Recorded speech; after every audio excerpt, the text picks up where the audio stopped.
कैसे हैं दोस्तों। 24 नवंबर सन 2009 अमेरिका के एक मुल्क यूटा में रहने वाला जॉन नामी लड़का अपनी यूनिवर्सिटी से छुट्टियों के बाद अपनी छुट्टियां मनाने घर पहुंचा तो वहां से अपने कुछ दोस्तों और फैमिली मेंबर्स के साथ मिलकर उसी रीजन में मौजूद एक नटी पुटी नाम की गार को एक्सप्लोर करने के लिए गए। लेकिन जब वो लोग उस गार के अंदर दाखिल हुए तो उस जॉन नामी लड़के के साथ जो हुआ उसने उस वक्त पूरे अमेरिका को हिला कर रख दिया था।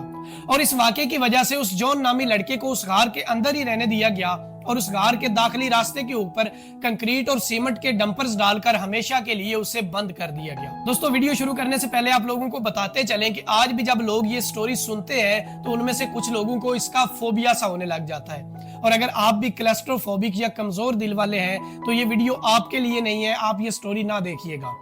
लेकिन अगर आप इस तरह के कंटेंट या वीडियोस देखने के आदी हैं और आप अपना जिगरा आजमाना चाहते हैं तो ये स्टोरी जरूर देखिएगा। असल में इस गार को 1960 में एक्सप्लोर किया गया था और इसका दाखिली रास्ता तकरीबन 2.5 फुट यानी 2.5 फुट चौड़ा था और अंदर से ये कई जगह से बहुत बड़ी और लंबी थी। लेकिन बाहर से ये जितनी सिंपल नजर आती थी अंदर से ये उतनी डरावनी और एक भूल भुलैया जैसी थी।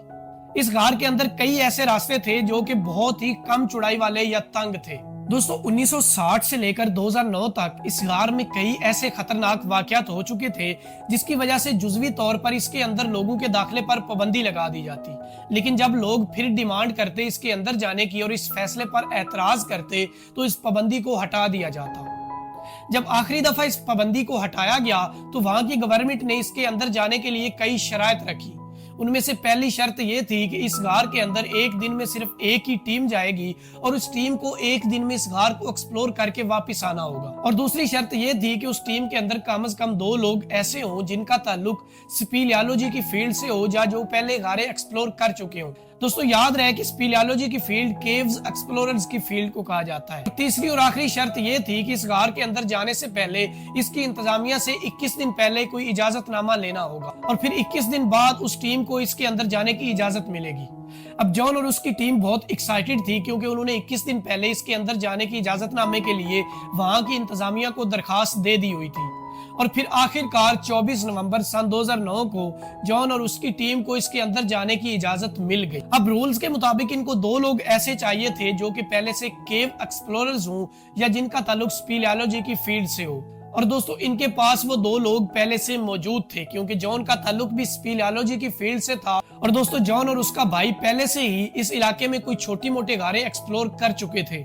यूं अब ये दोनों भाई इस टीम के लीडर बने और किसी तरह से 2.5 फुट की इस तंग से रास्ते को इस्तेमाल करते हुए इस गार के अंदर जाना शुरू हो गए। फिर आखिरकार कुछ मिनटों की मुशक्कत के बाद ये गार के उस हिस्से में पहुंचने में कामयाब हो गए जिसको बिग स्लाइड के नाम से जाना जाता था। ये गार का काफी ज्यादा चौड़ा हिस्सा था और इसमें ये 9 के 9 लोग इकट्ठे हुए। अब ये 9 के 9 लोग जब इस हिस्से में पहुंच चुके थे तो ये बहुत ज्यादा पुरजोश और एक्साइटेड थे। इनमें से कुछ लोग तो आपस में हुटिंग भी कर रहे थे। कोई कहता था कि मैंने बढ़िया किया है और कोई कहता था कि मैं जल्दी पहुंचाऊं। इसी तरह जॉन और उसका दोनों भाई भी एक दूसरे के साथ इसी तरह का हंसी मजाक कर रहे थे। फिर पुरजोशी में जॉन ने अपने भाई को यह कहा कि अब देखना, मैं गार के उस हिस्से में जाऊंगा जहां पर आज तक कोई भी नहीं जा सका। और इसी पुरजोशी में जॉन के भाई ने जॉन को यह चैलेंज दे दिया, आप बर्थ कनाल वाले हिस्से में जाकर दिखाओ जहां पर आज तक सिर्फ चंद ही लोग जा पाए हैं। जॉन ने यह चैलेंज एक्सेप्ट किया और उस हिस्से में जाना शुरू कर दिया। उस हिस्से में जाने के लिए जो रास्ता था वो बहुत ही तंग था। उसके अंदर एक ही बंदा सिर्फ आगे जा सकता था और बाकी लोगों को उसके पीछे जाना था। यानी वो इतना तंग रास्ता था कि उसके अंदर एक बंदा घसीट घसीट कर आगे जा सकता था। अब जॉन सबसे आगे था और बाकी लोग उसके पीछे पीछे थे। इनमें से कुछ लोग थे जो डर भी रहे थे और जॉन उनको आगे से आवाजें लगा लगा कर कह रहा था कि आप परेशान ना हो, मैं ये पहले भी कर चुका हूं और इस काम में महारत रखता हूं। फिर तकरीबन 4 घंटे खुद को घसीट घसीट कर जॉन उस बर्थ कनाल के रास्ते के उस हिस्से पर पहुंच गया था जहां से ये बर्थ कनाल का रास्ता 3 रास्तों में बंट रहा था। जो राइट की तरफ रास्ता जा रहा था वो सीधा बर्थ कनाल की तरफ जा रहा था और जो लेफ्ट की तरफ जा रहा था उस रास्ते में आज तक कोई भी नहीं गया था क्योंकि ये बहुत ज्यादा तंग था। जॉन ने गलती से लेफ्ट की तरफ टर्न ले लिया और अब तक जॉन को पता भी नहीं था कि ये टर्न उसकी जिंदगी का सबसे गलत फैसला बनने जा रहा है। दोस्तों, ये रास्ता बहुत ज्यादा तंग था लेकिन जॉन किसी तरह से खुद को आगे की तरफ घुसेड़ता गया और आगे जाता गया। एक जगह से ये रास्ता इतना ज्यादा तंग हो गया कि वहां पर किसी इंसान का गुजरना बिल्कुल नामुमकिन था।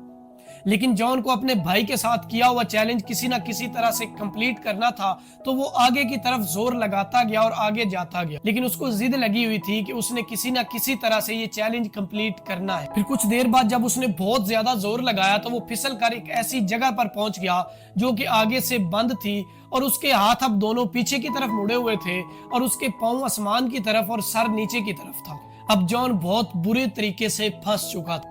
लेकिन जॉन के पीछे मौजूद उसके भाई को अभी तक जरा भी अंदाजा नहीं था कि आगे क्या हुआ है। जब जॉन ने उसे आवाज लगाकर कहा कि मैं बड़े बुरे तरीके से फंस चुका हूं और अब मुझे आकर निकालो। अब तक जॉन के भाई को यह लग रहा था कि जॉन उसके साथ कोई फ्लर्ट कर रहा है और घर जाकर उसे तंग करेगा कि देखो मैंने तुम्हें कितना डरा दिया था। फिर जब जॉन का भाई थोड़ी देर बाद आगे हुआ और उसे नजर आया कि जॉन के पांव हिल नहीं पा रहे और वो आगे ही नहीं जा पा रहा, तो फिर उसे महसूस हुआ कि वाकया ही जॉन फंस चुका है। अब उसने कोशिश की कि वो आगे जाकर उसे खींचे, लेकिन वो बिल्कुल भी आगे नहीं जा पा रहा था क्योंकि ये रास्ता बहुत ज्यादा तंग था। अब उसका भाई ये सोच सोच कर परेशान था कि आखिरकार जॉन आगे कैसे चला गया। जब उसने जॉन से पूछा कि यार तुम कैसे आगे गए, ये रास्ता तो बहुत ज्यादा तंग है, यहाँ तो इंसान आगे गुजर ही नहीं सकता, तो उसने आगे से परेशानी के लहजे में कहा कि मैं बस जैसे कैसे आगे चला गया हूँ, अब मुझे यहाँ से निकालो। तो जॉन के भाई ने जब देखा कि वो आगे नहीं जा पा रहा, तो उसने जॉन को कहा कि आप परेशान ना हो, मैं ऊपर जाकर कोई मदद बुलाता हूँ। और फिर जॉन के भाई ने वहां से वापसी की तरफ टर्न लिया और तकरीबन 3 घंटे लगातार खुद को घसीटने के बाद वो बिग स्लाइड के हिस्से पर पहुंचा और वहां से फिर ऊपर गार की इंतजामिया के पास गया और उसे ये सारा माजरा जाकर सुनाया कि मेरा भाई बहुत बुरे तरीके से फंस चुका है और उसे वहां से आकर निकालो, हमें मदद की जरूरत है। गार की इंतजामिया ने मदद के लिए एक टीम भेजी जिसको सूजी नाम की एक लड़की हेड कर रही थी, और ये टीम बिग स्लाइड पर आकर इकट्ठी हुई।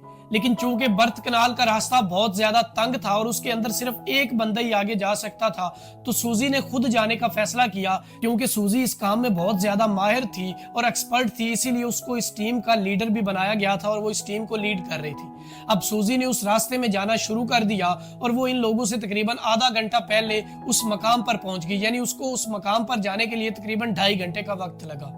अब सूजी को जॉन के पांव भी नजर आ रहे थे, लेकिन जॉन के बिल्कुल पास जाने के लिए सूजी को उस बहुत ज्यादा तंग रास्ते से गुजरना था जो कि वो नहीं गुजर पा रही थी। उसने बहुत ज्यादा जोर लगाया और कोशिश की कि वो आगे जा पाए, लेकिन वो आगे नहीं जा पाई और वो ये सोच सोच कर परेशान थी कि आखिरकार जॉन आगे गया तो कैसे गया, यानी ये रास्ता इतना ज्यादा तंग था। आप लोग खुद सोचें कि एक सूजी जैसी स्मार्ट लड़की भी उस तंग रास्ते से आगे नहीं जा पा रही थी। अब सूजी के ज़हन में ये आइडिया आ रहा था वो किसी तरह से आगे जाए और सबसे पहले जॉन की जीन्स उतारे या उसको फाड़ कर पीछे निकाले ताकि जॉन थोड़ा सा पतला हो जाए, क्योंकि जीन्स थोड़ी मोटी थी, उससे जॉन के जिस्म में थोड़ा सा फर्क पड़ेगा और जॉन को वो पीछे खींच लेगी। लेकिन ये करने के लिए सूजी को उसके पास उस तंग रास्ते से गुजर कर आगे जाना था। सूजी ने तकरीबन 2 से 2.5 घंटे लगाए, लेकिन वो आगे नहीं जा पाई और फिर आखिरकार थक हार कर उसे वापिस आना पड़ा। सूजी तकरीबन 3 घंटे लगाकर ऊपर बिग स्लाइड के मकाम पर पहुंच चुकी थी, जहां पर उसकी पूरी टीम और बाकी लोग जमा थे। और अब तक जॉन को फंसे हुए भी तकरीबन 7.5 घंटे से ऊपर का वक्त हो चुका था और रात के 10 बज चुके थे। अब सूजी जब ऊपर बिग स्लाइड के मकाम पर पहुंची तो उसने अपनी टीम से आकर मशवरा लेना शुरू किया कि मैं तो आगे जॉन के पास नहीं जा चुकी, वो जगह बहुत ज्यादा तंग है, लिहाजा अब क्या किया जाए कि जॉन को वहां से जिंदा बचाकर निकाला जा सके। तो सब लोगों ने अपने अपने मशवरे देने शुरू कर दिए। यहां तक कि एक बंदे ने यह भी मशवरा दिया कि क्यों ना हम जॉन के पांव काट कर उसको वापस खींच ले, जिस पर सूजी को बहुत ज्यादा गुस्सा आ गया और वो गजबनाक हो गई। उसने कहा कि आप अपना मशवरा अपने पास रखो, हम किसी ना किसी तरीके से उसे सही सलामत वहां से निकाल लेंगे। फिर कुछ देर बाद कई लोगों ने यह मशवरा दिया कि क्यों ना हम इस रास्ते के ऊपर पुलिस लगाकर और उसके ऊपर रस्सी चलाकर उनकी मदद से जॉन को वापस खींच ले। इस पर सूजी को ये आइडिया बहुत पसंद आया, लेकिन अब मसला ये था कि वो इतना ज्यादा तंग रास्ता था, उसमें सिर्फ एक ही बंदा जा सकता था और उसने उसके साथ एक ड्रिल मशीन लेकर जानी थी, फिर उसने साथ उसके कुछ नट्स लेकर जाने थे और पुलियां लेकर जानी थी और कुछ रस्सियां लेकर जानी थी। साथ एक तार भी चाहिए थी क्योंकि आगे तो बंदा जा नहीं सकता था। उस तार की मदद से जॉन के पांव के अंदर वो रस्सियां डालनी थी, आकर वापस उसे खींचना था। अब इस मेहनत भरे काम के लिए एक वर्कर मान गया और उसने कहा कि मैं आगे जाता हूँ ये सब कुछ करने के लिए। फिर उन लोगों ने इस वर्कर को वो सब चीजें दी और वो नीचे जॉन की तरफ जाने लग गया। तकरीबन 6 से 7 घंटे की मुशक्कत के बाद उसने वो पुलियां लगा ली और उनके ऊपर रस्सी भी लगा ली। फिर किसी तरीके से उसने तार के साथ रस्सी जॉन के पाँव में भी अटका दी और उसे वापस खींचना शुरू किया।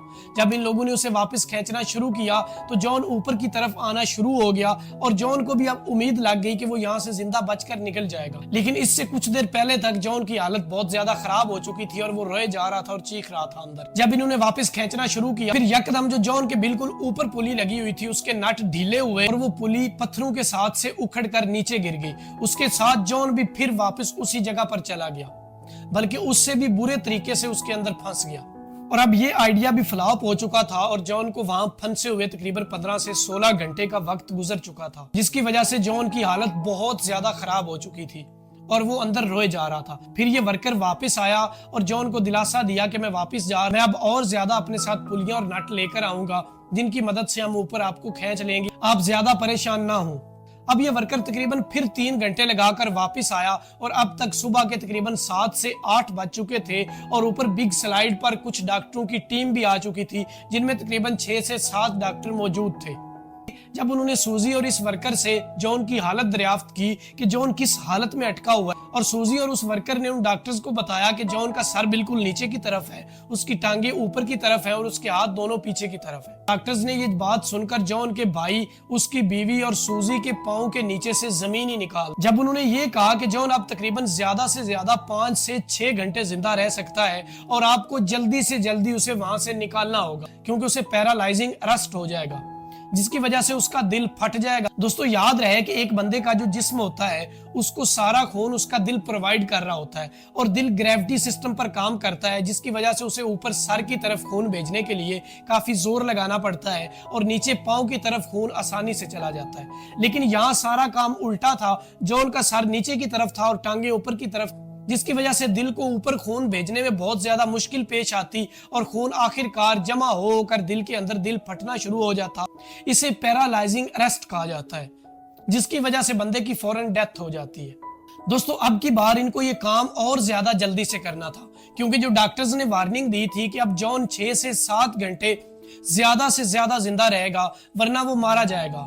इन्होंने जल्दी से वो काम करना शुरू कर दिया और अब की बार जो वर्कर आगे जा रहा था उसको एक टेलीफोन भी पकड़ाया गया ताकि वो जॉन की तरफ फेंके और ऊपर मौजूद जॉन की बीवी से उसकी बात करवाई जा सके ताकि वो जॉन को पुरसकून करे, जिसकी वजह से वो ज्यादा देर निकाल सके या उसको पैरालाइजिंग अरेस्ट ना हो, क्योंकि डॉक्टरों ने यह भी बताया था कि अगर जॉन ने हिम्मत हार दी तो वो जल्दी मारा जाएगा। अब इस वर्कर को तकरीबन 4 घंटे फिर लगे वो पुलिस लगाने में और उसके ऊपर रस्सी चढ़ाने में। जब इन्होंने वो पुलिस लगा ली और उसके ऊपर एक रस्सी चढ़ा ली तो उसको वापस खींचना शुरू कर दिया और अब की बार एक नहीं बल्कि 2-2 पुलिस नीचे गिर गई और उनके साथ एक 5 से 6 किलो का पत्थर भी गिरा जो उस वर्कर के सर पर आकर लगा जो रस्सी खींच रहा और इसके साथ वो वर्कर बिल्कुल वहां पर बेहोश हो गया। दोस्तों अब इस वर्कर को बाहर निकालने के लिए तकरीबन 4 से 5 घंटे मजीद लगे क्योंकि एक बेहोश बंदा और वो भी इतनी तंग जगह से निकालना बहुत ज्यादा मुश्किल होता है और उसे निकालने के लिए आखिरकार वक्त लगता है। और अब तक जो जॉन की आवाज फोन पर सुनाई दे रही थी उससे डॉक्टर्स ने अंदाजा लगा लिया था कि जॉन अब अपनी आखिरी सांसें गिन रहा है, क्योंकि उसकी आवाज के साथ उसके फेफड़ों की भी आवाज आ रही थी जो कि बहुत ज्यादा फड़फड़ा रहे थे, यानी उसके दिल से खून फ्लो करके उसके फेफड़ों की तरफ जाना शुरू हो चुका था और उसका दिल फट चुका था।